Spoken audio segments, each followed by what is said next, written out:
Good day, everyone. This is Dr. Trashbag, and today I'm going over the update and the kind of like roadmap for Total War Warhammer 3. So far, my overall thought of the game was I actually did enjoy playing as Cathay and Nurgle, and I was debating on trying out Scarbrand for Khorne, but I think I might switch over to Stellaris or Tor to maybe try a campaign on one of those while some updates get done over here. I don't know how much I'll play between now and when another update will happen, but we'll see. I'm really looking forward to when they have the Immortal Empires, and I do enjoy the multiplayer co-op campaign. I do enjoy having a friend of mine and I being able to do our turns together. And I think honestly, um, uh, they got a lot of bonus points from me having that. But let's go over the updates and when I may want to come back and play another campaign, and that might help see when you want to do the same. So for quarter 2, so that's April, May, and June. As of this recording, it is May 15th, so mid-May. So we're in the middle of quarter 2. So following the massive 1.1 update, we have already steady cadence for releasing plan to deliver continuous change to the game.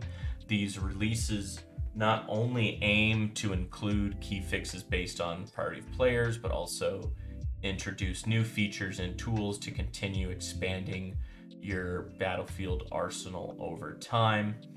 Okay, so later next month, May, we'll be delivering an update 1.2, as we're still in the early months since the game's launch. May's release will continue the focus on implementing fixes for community reported issues, while improving areas of the game where both the players and the dev team would like to see tweaks.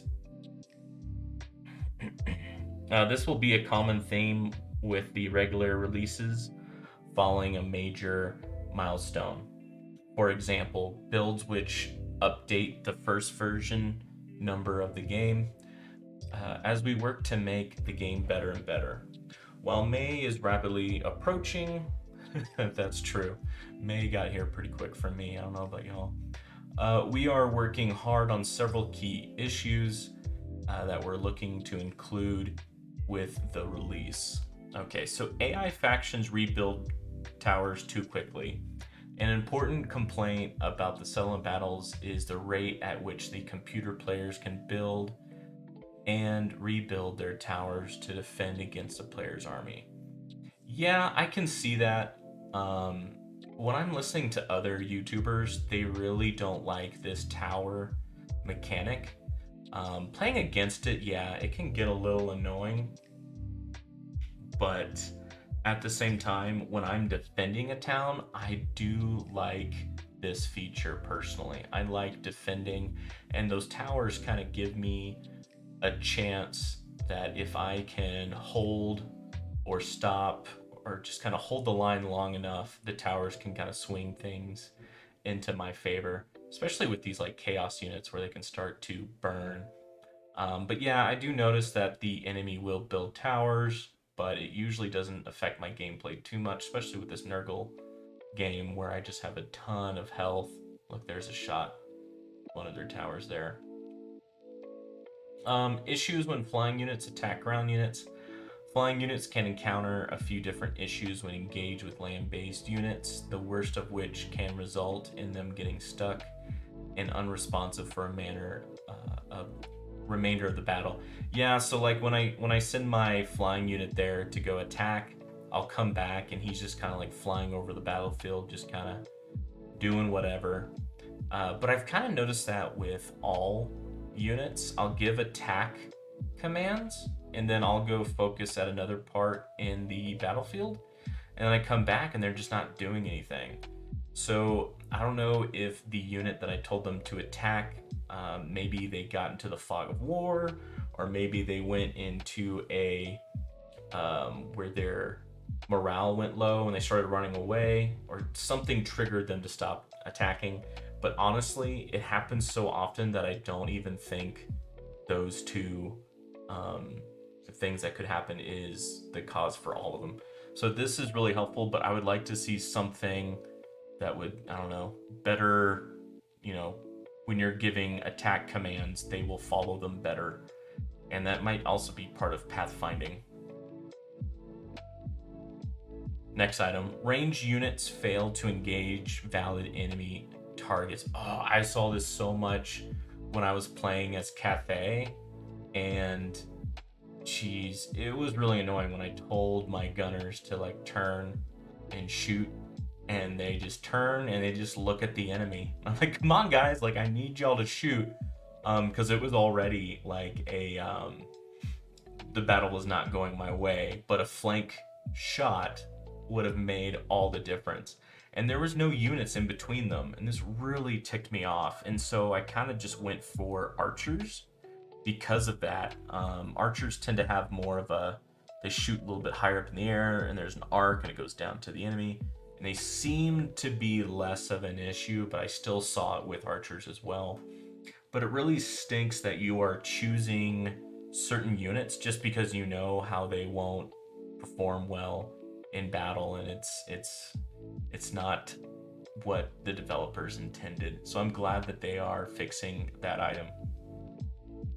Another issue noted is that range units will sometimes go idle despite not having a clear shot on their enemies.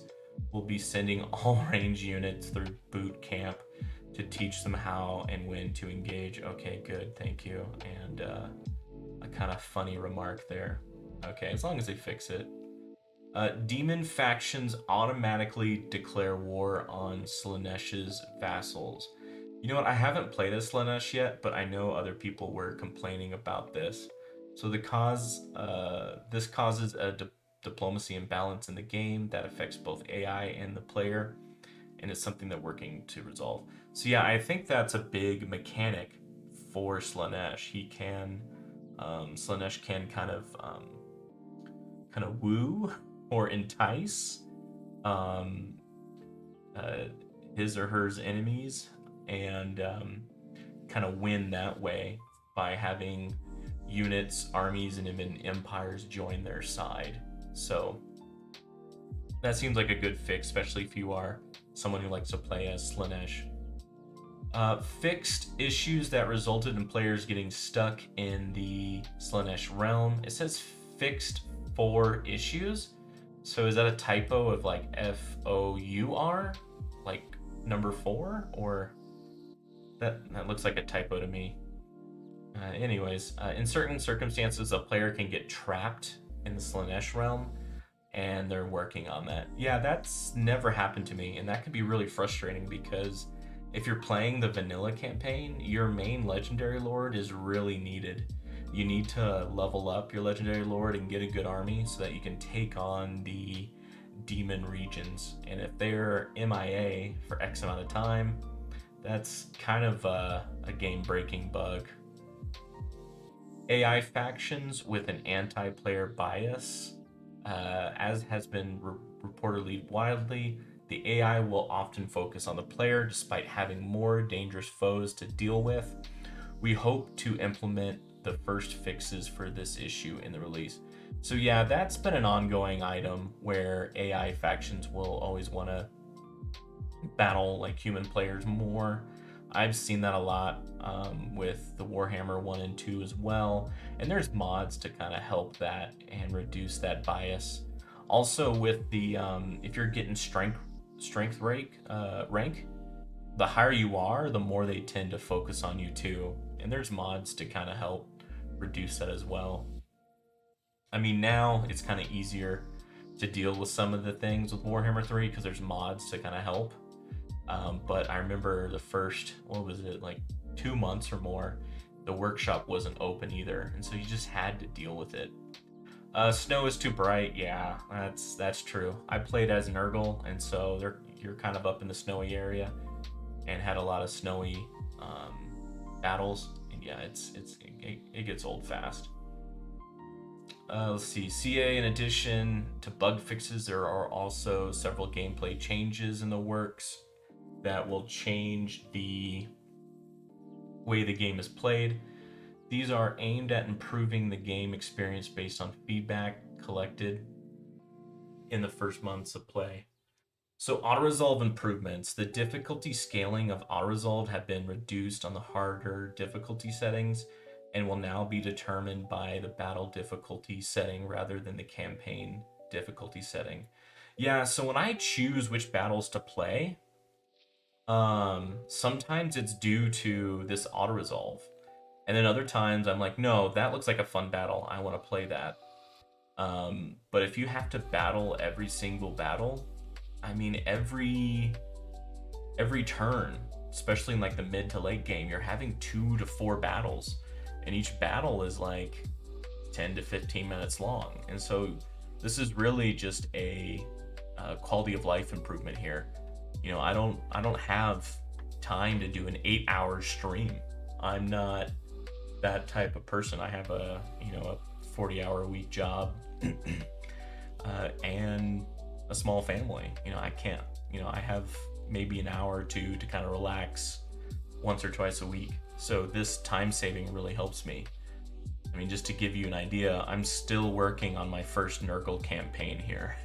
And I only have 2 souls, so I need to get 2 more demon souls to finish that campaign. I know those who have a little bit more flexible schedule, y'all are able to beat the game a little bit faster. Improvements to unit responsiveness. Yes, this will be a long-term project, but we hope to make further improvements to the reactivity of units when they are issued orders and engaging with enemy units. This includes ensuring that units don't go to sleep when they should be contributing to a very ongoing battle. So yeah, that's what I was complaining about earlier when we were talking about flying units. I will click attack, and then, for example, this battle going on here, I split up my army into 4 different groups and attacking 4 different entrances into this town or base, whatever you want to call it. And I would cycle through my 4 segments, and I come back and there's 1 or 2 units not doing anything, even though there's some units really close by. And I gave them attack orders to a unit that I see is still alive, and it's really frustrating. So yeah, this is great. They haven't announced it yet, but something I would really like to see is, like, you know, when I give attack orders, even if that unit dies, maybe somehow have that unit just start attacking the nearest unit as well. That would have helped this 4 groups in terms of army, in my opinion. And then when you get to the point where you only have like 5 squads on the enemy, you can just kind of watch the battle, and that's more fun, in my opinion, to watch the battle, and better for these videos, better to see. But I haven't seen anything like that, but I bet there is a mod like that. I remember seeing that in Total War War 2, a certain mod where you can essentially give it to like an AI at a certain point, and then they could kind of help reduce your micromanagement. Anyways, that they haven't announced that. That's just something that I want. Improvements to single entity units dueling with other single entity units. So many players have noted issues when their large hero units engage with other heroes on the battlefield. We're aiming to improve their behavior to ensure that they properly engage with enemies and make their presence truly felt. Yes, so I've had multiple battles where I will send my lord and or heroes to attack the enemy lord and or heroes, and then I come back and they're smacking up the like, you know, average infantry unit that was next to that lord or hero unit. And it really frustrates me, because there's a reason why I want to kill their lord or hero first, because they're kind of a high leadership and a high buff or magic. You know, you want to take them out first, and it's really frustrating when things like that have happened. So I'm glad that this is going to be fixed. It either is fixed or it will be fixed soon. It'll be fixed in quarter 2. Technology tree reworks. There's been a good deal of feedback about both tech and skill trees, so we're focusing on improving the impact and power of the technology trees first. Yeah, so there's certain empires in Total War Warhammer 3 where their technology tree doesn't give them as significant buffs as others.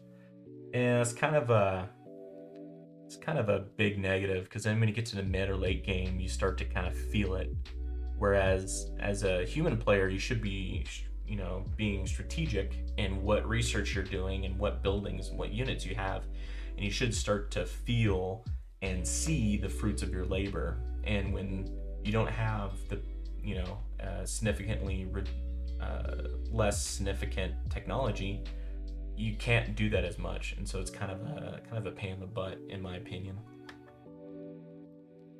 Leaderboard reset to address an issue with results of a handful of players shooting up to the top of the leaderboards through unintended means, and to account for the significant balance changes made in 1.1 and 1.2, resetting the leaderboard alongside update 1.2. Okay. So yeah, we've had update 1.1, but we haven't had 1.2 yet. So that is still upcoming. Okay, great. So yeah, I'm looking forward to all those improvements. They said some of those will be in a 1.2 update. So that's going to be, in the near future, in a few weeks or a month at the latest. And then something a little bit further down the line, this is more like kind of like mid to late summer. This is quarter 3, which includes July, August, and September. Oh, sorry, I actually missed something for quarter 2. So Regiments of Renown. Regiments of Renown will add a elite recruitable troop or troops to the game with improved stats and special abilities for use in the campaign. So what is new about Regiments of Renown and Warhammer 3? Yada yada yada. You can read that, but basically, to summarize, each empire is getting like 1 or 2 Regiments of Renowned, and then each empire will get another 1 or 2 Regiments of Renowned every update. And so that way it's not just, Scarbrand getting Regiments of Renowned and then him being, a little bit more overpowered because you got some units just ready to go, and whereas the other empires don't. So it's a little bit more balanced that way. Yeah, I totally agree with that update too. So far, I'm liking everything I'm reading. Quarter 3, again, that's July, August, September. That's going to be update 1.3. So this will be update 1.3. Okay.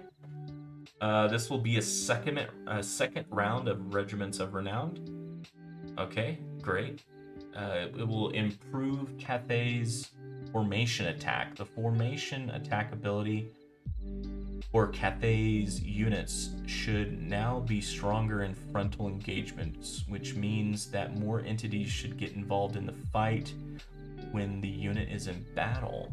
Okay. Yeah, I haven't heard of that one yet. I'm looking forward to see what that is. I do like to play as Cathay, and I think that's because I like to play as the dwarves.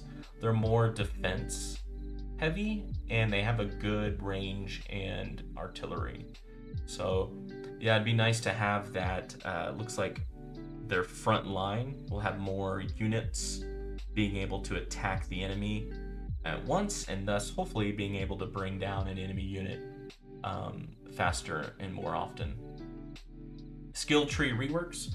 Following up on the tech tree rework in update 1.2, which will happen in quarter 2, CA will begin digging into a variety of skill tree updates for the various characters and races in 1.3. You know what? I do like that lords and heroes can get to level 50. I feel like I can get more items that I want to have, and I feel like I don't have to choose what not to have as much. I still can't get every point, but I get the majority of the things that I want. And so I do like that update in Total War Warhammer 3. Zeech and Slaanesh replenishment rates looks like they are increasing. Let's see. It's been noted that Zeech and Slaanesh have a more challenging time replenishing their armies when compared to other factions in the game, on top of other factors which can lead to constant losses for the two factions. CA is looking into some adjustments to help them out. Okay. I mean, I get wrecked from Zeech when I'm playing my Nurgle campaign, but okay, whatever. Increasing the frequency of field battles as a cornerstone of the Total War Warhammer experience. We'd like to see more field battles represented throughout the campaign. As such, we're working to increase their frequency and create a healthy mix of land, siege, and minor settlement battles as you play. So I know this is a big item for players and what I've been listening to on YouTube.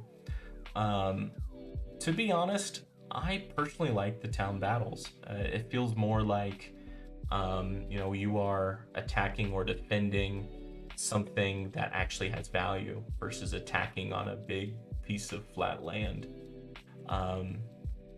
But maybe that's just me. I kind of like it. I tend to be more defense heavy, and so I kind of like to have those extra buildings to defend. Battle-related fixes. A continued focus will be on battle encounters in the game as we continue to improve unit responsiveness and interactions in battle. Watch for more specifics as we get closer to 1.3. Okay, yeah, so when we get a 1.3 announcement, I'll definitely do another video just reading it, and then so I can also see your comments that y'all have below.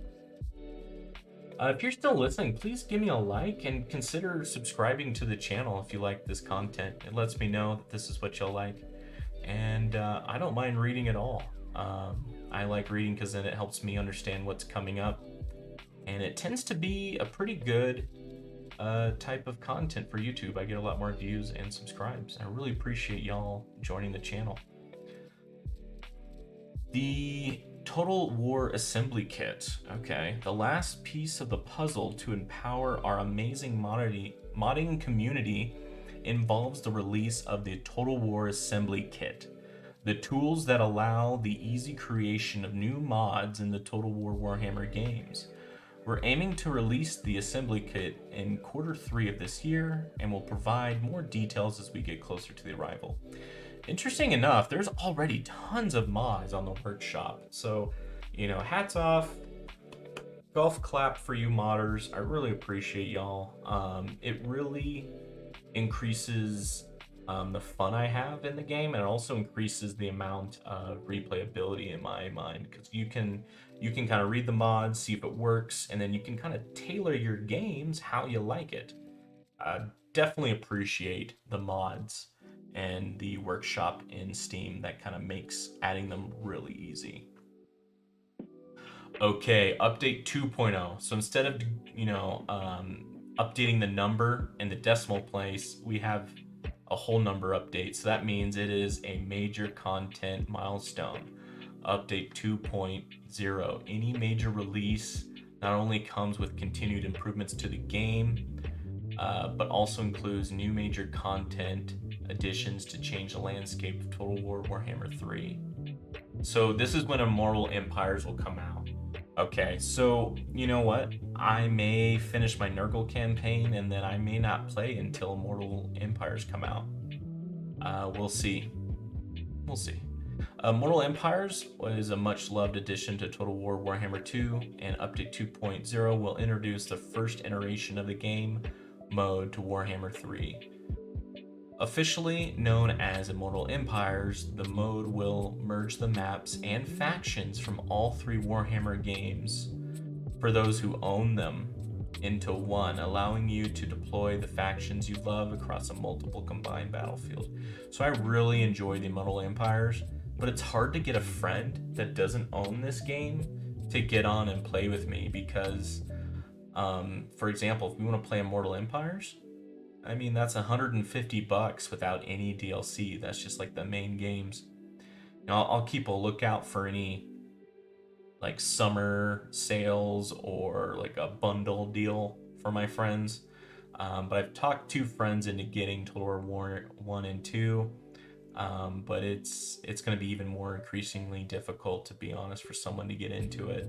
So it kind of gets to the point where you're only selling to those who already have 1 and 2, and it's kind of reducing your customer base by having 1 and 2 so expensive with the full price still.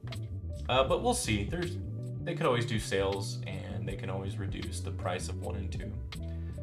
Immortal Empires is a monumental undertaking that will continue to grow and evolve from the moment it lands in the game. So to highlight on the ongoing focus on its development, we will initially be making it available as an integrated open beta across all platforms. Oh wow. So they're bringing it out for quarter 3, but it'll be considered an open beta. So it won't be polished, most likely. We'll see. This initial phase will allow us to focus on updating the balance, map, races, and other areas where we can continue to make adjustments based on player feedback, ensuring that it will meet and exceed expectations as it develops over the long term.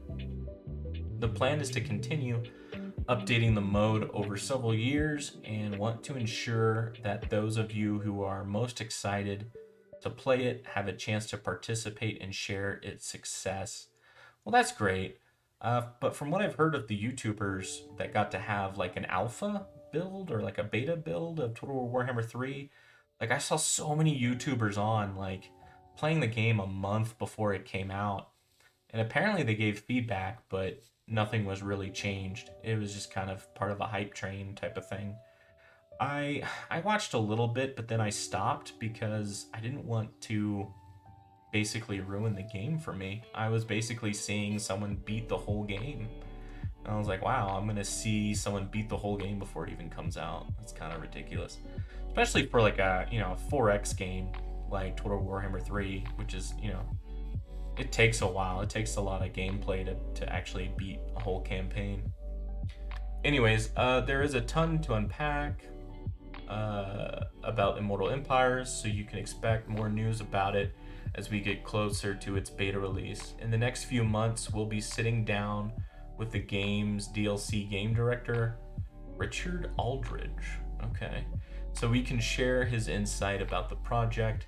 We'll also like to set up some AMAs with the team leading up to the beta, and so stay tuned for more news later. Okay, cool.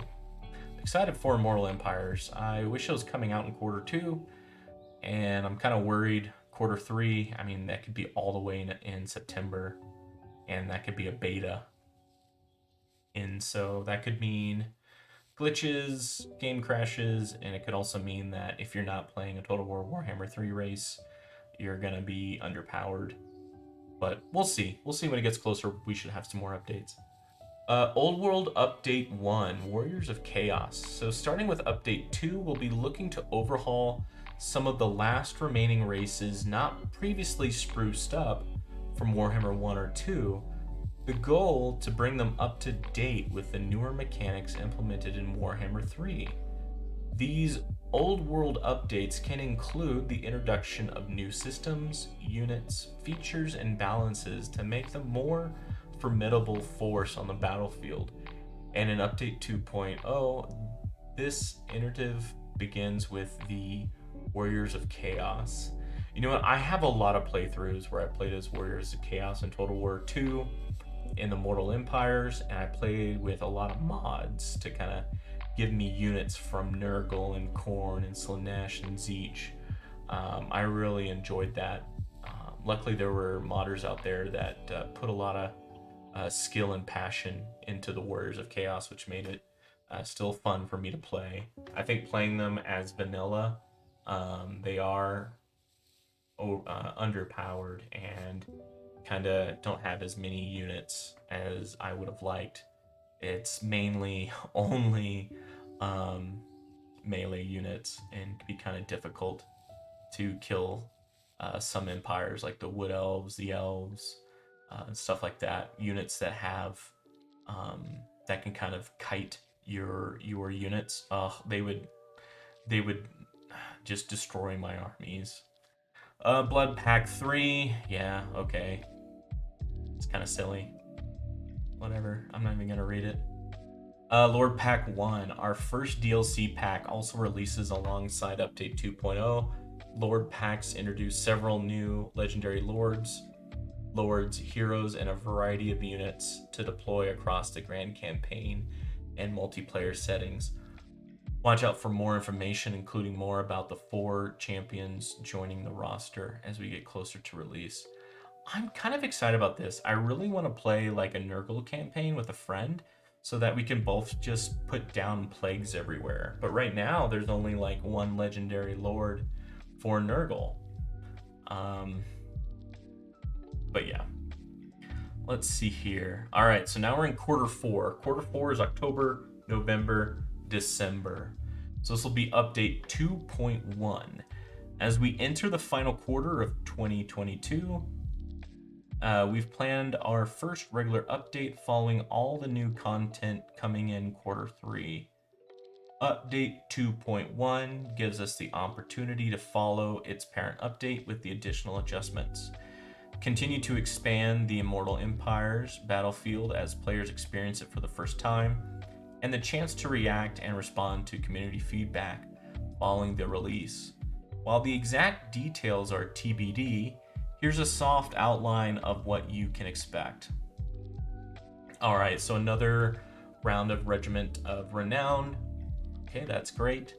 And then update 2.2 or 3.0. Okay, with so many big beats dropping in 2022, we're aiming to pull together one final release to wrap up the year in quarter 4.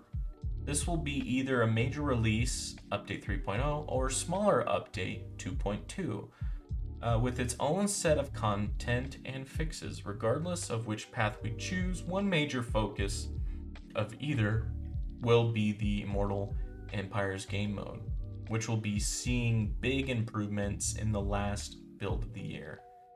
We'll obviously have more to share as we get closer to quarter 4, and we'll ensure as we highlight more of what's on the way in our state of the game posts later this year. So, and beyond, it's too early to talk about 2023, but CA can see plenty of projects on the schedule that stretch into 2023 and beyond.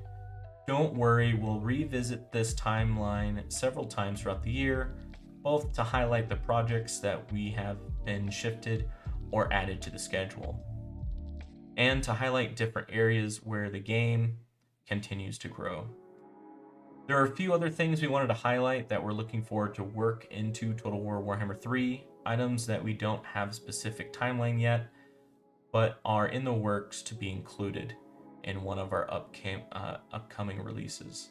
The chat systems in Total War have remained largely unchanged for years, and are no longer suitable for a modern online world. The shortcomings are many. They lack the front-end tools of... I'm gonna turn down the background music. Sorry about that. All right, where were we?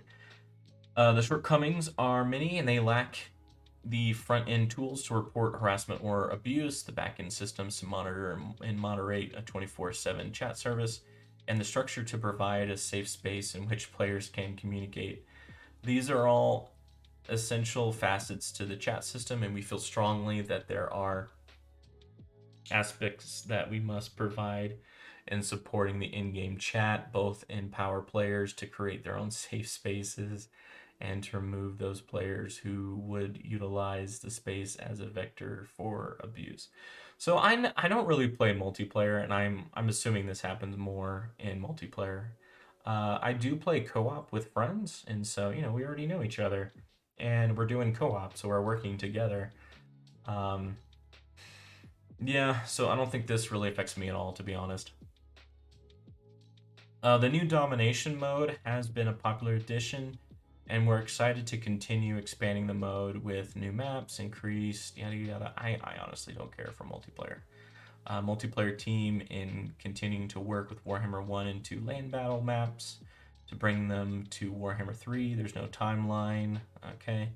Multiplayer team is also investigating how to share matchmaking queue and rating between domination and land battle modes. So stay tuned for more news. Hopefully, CA will be able to add these to the milestone in one of our future states of the game posts. So be sure to stay tuned on the Total War blog. Blah, blah, blah. They have a nice roadmap picture here. I could probably make this bigger too. Yeah, there we go. That's nice. I'll probably make that the picture for this video. Final word. We're covering a lot today and want to leave you with a final thought from Richard Aldridge, the DLC game director for Total Warhammer 3. Dear Warhammer community, I wanted to take this opportunity to thank you for your continued support and patience following the release of Total War Warhammer 3. Having taken over the post-launch development of Warhammer 3, my team has readjusted its original gaze and focus to improve the experience of the game based on the feedback we have received from you and continue to receive. But in doing so, this has led to a knock-on effect with our original planned roadmap of new DLC for the game, hence a lack of info on this until now. Now that our first major patch has gone live, 1.1, the DLC team is fiercely gearing up to transition back to what they do best, working on new and exciting content that will see Total War Warhammer 3 support for years to come. With fan favorite characters, races, unique mechanics, narratives being added, along with an unhealthy dose of special surprises too. The team and I understand the actions speak louder than words, and our aim moving forward is to ensure that we deliver regular new content and the game updates throughout the year, which expand your options, focus on quality, and fix, improve, and maintain the game experience based on your feedback. Likewise, we aim to keep you much more up to date with our thoughts, developments, and desires via improved communications, whether they be changes we plan to make